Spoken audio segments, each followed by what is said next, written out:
뽑자 이런 이야기가 있었대요. 나무들이 모여가지고 나무들이 왜 왕을 뽑는지 모르지만 나무들이 막 모여가지고 왕을 뽑자 그랬다는 거예요. 요담이 지금 세겜 사람들 그 앞에 모아놓고 산 꼭대기에서 지금 외치는 거예요. 야 아들아 이야기 들어봐라 이러면서 나무가 네 개가 있었는데 왕들이를 해달라고 막 나무들이 몰려왔다. 그래서 감람나무에게 처음에 찾아갔다는 거예요. 이스라엘은 감람나무가 굉장히 중요하거든요. 우리나라는 뭐 소나무를 가지고 무슨 그런 기백이라든가 아주 독약 청청하다든가 이런 거 뭐 겨울에도 파란색이 잎이 지지 않으니까 그렇게 상징하지만 이 감람나무가 이스라엘에서는 중요하거든요. 이걸 이 열매를 짜서 기름 부을 때 감람류를 제사장이나 왕의 머리에 기름을 쫙 부습니다. 그래서 상처나면 그걸 바르기도 해요. 마시기도 합니다. 그래서 감람나무에게 쫙 찾아왔어요. 나무들이 왕이 되어주세요. 우리 나무들도 이제 왕이 필요합니다. 그러니까 감람나무가 무슨 소리 하냐. 나는 기름으로 여러 사람을 유익하게 하는데 나는 만족한다. 왕 될 생각이 없다고. 그러니까 어떻게 합니까? 그러니까 그러면 안 되겠다 싶어. 또 그 다음에 무화과나무에게 찾아가요. 나무들이 왕이 좀 되어달라고. 우리도 좀 왕이 필요하다 이러니까 무화과나무가 무슨 소리 하냐고. 여러분 무화과 열매 먹어봤죠? 요즘에 한참 나오는데 그래서 아주 달콤하고 맛있거든요. 근데 이것으로 어린아이들 어른들 다 이 즐겁게 하는데 내가 굳이 왕이 안 되겠다 나는 이렇게 말합니다. 그러니까 할 수 없이 또 포도나무에 가요. 그 포도나무는 나무 모양은 좀 모양이 없잖아요. 쭉쭉 뻗은 게 아니고 그냥 옆으로 돼 있으니까 그 포도나무에 가니까 포도나무도 무슨 소리 하냐고. 내 포도가 얼마나 중요한지 아냐고. 응? 포도주도 만들고 포도즙도 만들고 포도 열매 자체도 맛있잖아요. 나는 이렇게 사는 게 만족한다. 나 왕이 될 생각이 전혀 없다. 그렇게 이야기하거든요. 거기 보면요. 9절에 보면 이렇게 말해요. 감람나무만 대표적으로 볼게요. 9절에 보면 감람나무와 그들의 이르되 내게 있는 나의 기름은 하나님과 사람을 영화롭게 하나니 내가 어찌 그것을 버리고 가서 나무들 위해 우쭐대리요 한지라. 왕이 되라 하는 것이 뭐라고요? 왕되면 뭐 어깨 힘주고 우쭐대는 거 난 그런 거 필요 없다. 아까 말했듯이 감람나무는 하나님과 사람에게 아주 유익하고 좋은 기름을 준다. 내가 그럴 필요가 없다는 거예요. 무화과도 포도나무도 그렇게 이야기하니까 할 수 없이 마지막 네 번째 주자 가시나무에게 갑니다. 왕 되달라고. 그러니까 나무들이 가서 아이고 가시나무 참 멋있네요. 사실 가시나무가 멋있을 리가 없잖아요. 우리 왕이 되주세요 하니까 가시나무가 뭐라 할게요? 가시나무가 그래 이제야 왔구나. 나야말로 왕이 될 만한 나무지. 가시나무가 그러는 거예요. 그래 내 그늘에 와서 쉬어라. 여러분 가시나무가 그늘이 있습니까? 탱자나무 봤어요? 우리 시골에는 탱자나무 많거든요. 뭐 밭이나 그 집에 이제 그 도둑들 못 들어오라고 탱자나무를 많이 심는데 그 가시가 엄청 강하거든요. 그 가시 밑에 가서 쉴래요, 여러분? 가시에 머리를 들이밀고 그 그늘이 있다고 내 품에 와서 쉬으라는 가시나무 앉는 순간 어떻게 됩니까? 상처투성이가 되는 거예요. 근데 가시나무 뭐라 그래요? 야, 너희들 정말 정확한 눈이구나. 내가 왕이 될 만한 사람이지. 진짜 좋은 나무들은 나 왕이 될 필요가 없다 그랬는데 가시나무는 이거 천하에 쓸모없는데 이거니 뭐 골뱅이 파먹을 때나 쓸까. 가시나무 쓸데도 없는데 자기가 왕이 되겠다. 내가 왕으로 삼아달라. 왕이 안 되면 어떻게 한다고요? 내가 막 불을 내가지고 막 다 태워버리겠다. 이런 지독한 사람이 왕이 되었다. 이렇게 요담이 이야기합니다. 그러면서 뭐라 그래요? 아비멜렉이 바로 요 가시나무 같은 놈인데 왕이 되지 않아야 될 사람이 되었는데 어찌 너희는 그걸 찬성했냐고 막 책망하다가 도망갑니다. 15절입니다. 가시나무가 나무들에게 이르되 만일 너희가 참으로 내게 기름을 부어 너희 위에 왕으로 삼겠거든 와서 내 그늘에 피하라. 그리하지 않으면 불이 가시나무에서 나와 레바논 백향목을 사를 것이니라 하였느니라. 가시나무 스스로 뭐라 그래요? 참으로 내게 기름을 부어서 내가 왕이 될 만한 사람이다.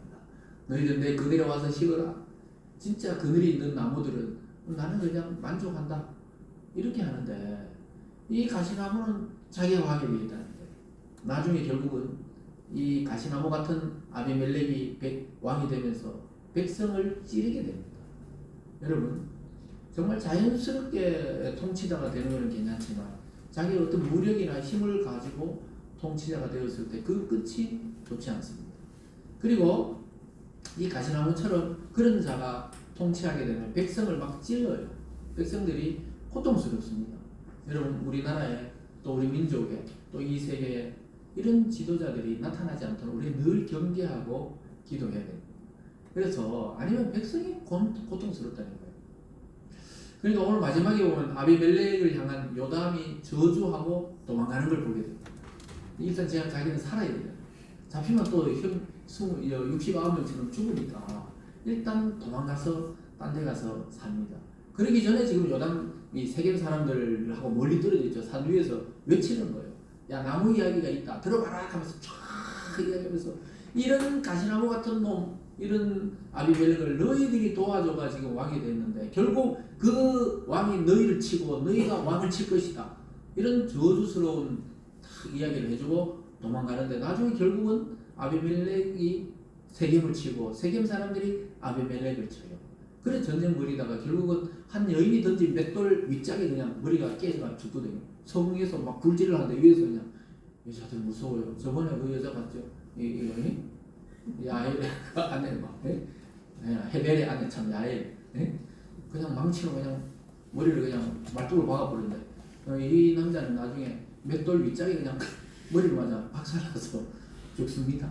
근데 이렇게 서로가 원수가 되어서 이 일은 끝이 날 것이라고 이야기하는 것을 보게 됩니다. 16절과 18절을 우리 같이 한번 읽어볼까요? 16절과 18절까지를 한번 읽어보겠습니다. 16절입니다. 시작.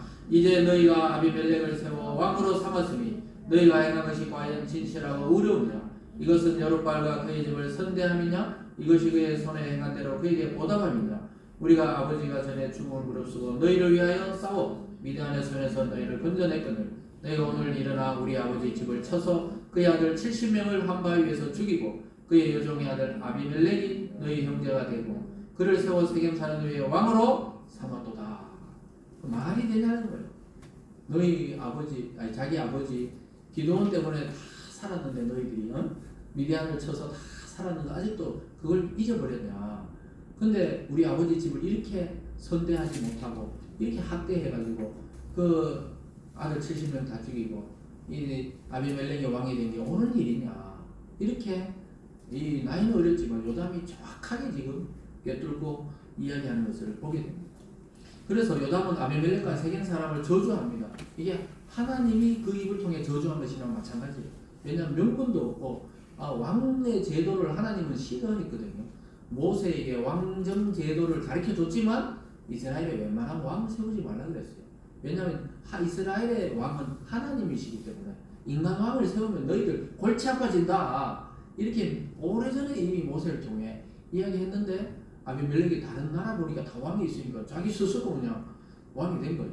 그래서 결국 하나님이 택한 왕도 아니고 전체 백성이 지지한 왕도 아니니까 나중에 결국은 비참하게 죽게 됩니다. 그리고 요담은 다음을 기약하고 도망가요. 20절과 21절입니다. 그렇지 아니하면 아비멜렉에서 불이 나와서 세겜 사람들과 밀로의 집을 살을 것이요 세겜 사람들과 밀로의 집에서도 불이 나와 아비멜렉을 살을 것이니라 하고 요담이 그의 형제 아비멜렉 앞에 도망하여 피해서 부엘로 가서 거기에 거주하니라. 그래 쫙 나무 이야기하면서 결론은 뭡니까? 아비멜렉이 가시나무다. 너희를 찌르고 너희는 아비멜렉을 찔러서 결국 둘이 같이 불이 나온다는 말이 뭡니까? 전쟁, 내전이 일어나 자기들끼리 내분이 일어나서 같이 멸망하게 될 것이다. 이놈들아 하면서 빨리 도망가서 잡히기 전에 빨리 도망가서 부엘로 가서 숨어서 삽니다. 나중에 근데 결국은 이 요담을 통한 하나님의 저주가 그대로 이스라엘에 이루어지는 것을 보게 됩니다. 그래서 요담은 결국 서로가 원수가 되어서 서로 죽일 것이라고 말합니다. 예수님께서 뭐라 그랬어요? 예수님 잡으러 온 병사들을 이 칼을 꺼내가지고 그 병사의 귀를 딱 쳤던 베드로 보고 칼집에 다시 칼을 넣어라. 칼로 흥한 자 칼로 망한다. 이렇게 되어 있습니다. 여러분 권력으로 흥한 자 다른 권력으로 망하게 됩니다. 아주 놀랍게도 만약에 뭐 어떤 찬탈하듯이 반역을 일으키듯이 아니면은 구테타 하듯이 딱 잡잖아요. 그럼 나중에 결국은 그런 사람이 또 더 악한 자가 나타나서 그 사람을 치고 또 안 나타나고 이렇게 해서 결국은 멸망하게 되는 것입니다. 그래서 그 자기 욕망을 따라 왕이 되었던 아비멜렉은 자기가 속닥속닥 해가지고 도와줬던 세겜 족속에 의해서 또 자기가 불이 나와서 태운단 말이에요. 자기가 또 당하게 됩니다. 왜냐하면 이 사람들은 이익을 위해서 결탁이 되어 있잖아요. 뒤에서 돈 받았잖아요. 70개, 70개 주고 왕을 시키고 또 그리고 나중에 네가 왕 됐으니까 우리 족속이나 우리 집안을 좀 잘 봐달라. 요즘 말로 하면 그게 뭐 미리미리 개발 계획을 말해달라. 예전에 그랬거든요. 예전에 어디 개발하면 어디 앞으로 금 그어가지고 어디 여기 아파트 생긴다, 아파트 단지. 그러면 살짝 흘려주면 어떻게 돼요? 그럼 거기에 땅 사놓고 집 사놨다가 나중에 10배, 20배 팡 튀어가지고.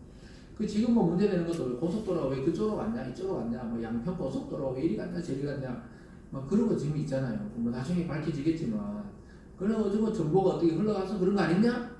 그래서 해버리면 나중에 다 징역 살고 몰수 당하고 이런 또 창피 당하고 이렇게 사는 거예요. 그래서 여러분 이 불의한 권력 또 불의한 자리는 절대 탐하지 마세요. 결국은 더 악한 자들에 의해서 당한다니까요. 그래서 돈을 주고 이런 조직은 오래 못 갑니다. 이 돈 때문에 서로 인간관계 유지하는 사람들은 돈이 없으면 아무도 안 와요. 돌아온 탕자에서 두 번째 아들이 그 많은 유산, 아버지가 엄청 부자인데 그 반을 받아가지고 먼 나라에 가가지고 그랑방탕할 때는 친구들이 막 엄청나게 많았잖아요. 근데 이 사람 다 쓰고 나니까 어때요? 돼지 우리에 가가지고 막 돼지 먹는 그 열매를 막 먹어야 될 정도인데도 친구들이 안 거들까 봐요. 그 친구들은 그 사람 돈 때문에 옆에 있었던 겁니다. 그 사람 인기 때문에 옆에 있던 거죠. 근데 딱 떨어지면요, 우리 끈 떨어진다 그러잖아요. 끈 떨어지면 아무도 안 옵니다. 권력의 허망함이 그렇다 하잖아요. 아무도 안 찾아옵니다. 막 나르는 새를 막 떨어뜨려나 할 때는 막 줄을 쫙 서다가 어느 날 감옥 가고 유배 가고 이러면 아무도 안 쓴다고 해요. 사랑하는 여러분, 사람의 인생이 아름다워지려면 자꾸 위로 간다고 아름다워지는 게 아니에요. 돈을 더 많이 벌고 더 많이 높은 데 올라가고 더 많이 공부를 한다고 인생이 아름다워지는 게 아니라는 것입니다. 어떻게 아름다워집니까? 나를 창조하신 하나님을 만날 때 우리 인생이 아름다워지는 줄 믿으시기를 주님의 이름으로 축원합니다. 그래서 내가 어떤 욕망이 생길 때 사도 바울처럼 그 욕망을 하나님 말씀으로 쳐서 끊어내버리고 복종시켜야 되지, 과한 욕망과 이기심은 결국 파멸을 불러오는 것입니다. 그래서 이게 지금 어디서 일어난 일이에요? 믿음의 공동체 이스라엘에서 일어난 일입니다. 그게 굉장히 우리가 주의할 필요가 있죠. 그러니까 교회도 막 너무 키운다. 너무 건물을 막 세상 사람들이 막 위압감을 느낄 정도로 이거 신발 벗고 들어가야 되나 이 교회는 이럴 정도로 우리 교회는 신발 벗어야 됩니다. 워낙 잘 지어가지고 가보면 막 대리석을 쫙 깔아놓은 교회들이 있거든요. 정말 여러분 대구서는 보기 힘들어요. 대구도 뭐 몇 군데 있긴 있던데 보기 힘들어요. 서울 가보면 어마어마한 규모가 있거든요. 저도 일부러 뭐 그런데 이렇게 탐방 가보고 이랬는데 주눅들 정도로 너무 커 건물이. 제 생각에는 이럴 것 같으면 막 부목사님들 한 1000명씩 딱 분리해가지고 개척 내보내지. 개척도 아니죠 1000명이면. 그런데 이래 하지 이걸 왜 끌어모아가지고. 왜냐면 당내 그 카리스마 있는 목사님이 돌아가시면 그 다음에는 그 부흥을 유지하는 게 굉장히 어렵습니다. 제가 개척 훈련할 때 우리 전 세계 교회를 조사했는 거 있잖아요. 팀켈러 목사님 그 자료들을 통해 보면은 다음 세대까지 그 어마어마한 규모의 교회가 유지되는 경우가 한 군데도 없었습니다. 아주 놀랍습니다. 네? 무슨 말인지 잘 들어야 됩니다. 그래서 목사님들도 그렇고 성도들도 이 과도한 욕심을 교회 자체에서도 부리면 안 되는 것입니다. 하나님 나에게 주신 것, 무화과나무는 무화과 열매를 맺으면 돼요. 포도나무는 포도 열매를 맺으면 됩니다. 또 감람나무는 감람 열매를 맺으면 돼요. 가시나무는 울타리가 되어서 그냥 남들을 보호해주고 도둑도 못 들어오게 자기 역할만 하면 되는데 그게 갑자기 나서서 왕이 되려 하니까 이 세상이 엉망이 된 것입니다. 사랑하는 여러분, 우리에게는 고유한 향기와 고유한 열매와 고유한 씨가 있습니다. 그게 뭡니까? 예수 그리스도라는 고유한 향기가 우리 속에 있어요. 또 예수님이라는 아름다운 열매가 우리 속에 있습니다. 그리고 복음으로 우리가 씨가 다 있어요. 복음의 씨를 통해 생명의 열매를 맺도록 우리는 부름을 받았습니다. 사랑하는 여러분, 말씀을 잘 들으시고 성령의 열매, 또 복음의 열매, 또 그리스도를 닮아가는 그런 열매들로 풍성한 인생을 살아가실 주님의 이름으로 축원합니다. 기도하겠습니다. 사랑의 하나님 아버지 감사드립니다. 세상은 욕망을 따라 삽니다. 그 욕망을 이루기 위해서 다른 사람을 인격적으로 대우하지 아니하고 또 사람으로 취급 안 하고 때로는 이용 가치만을 생각하며 살아가는 그런 사람이 세상에 많이 있다고 말씀하고 있습니다. 하나님 아버지, 우리 자신도 그런 사람이 되지 않게 하여 주시고, 또 그런 사람을 분별할 줄 아는 눈을 주시고, 오직 그리스도, 오직 예수 그리스도를 따라 우리 인생을 실패하지 아니하고 아름다운 열매를 맺으며 성공적으로 살아가는 우리 모든 성도들 될 수 있도록 축복하여 주시옵소서. 감사드리며 예수님 이름으로 기도드리옵나이다. 아멘. 다 같이 찬송가 400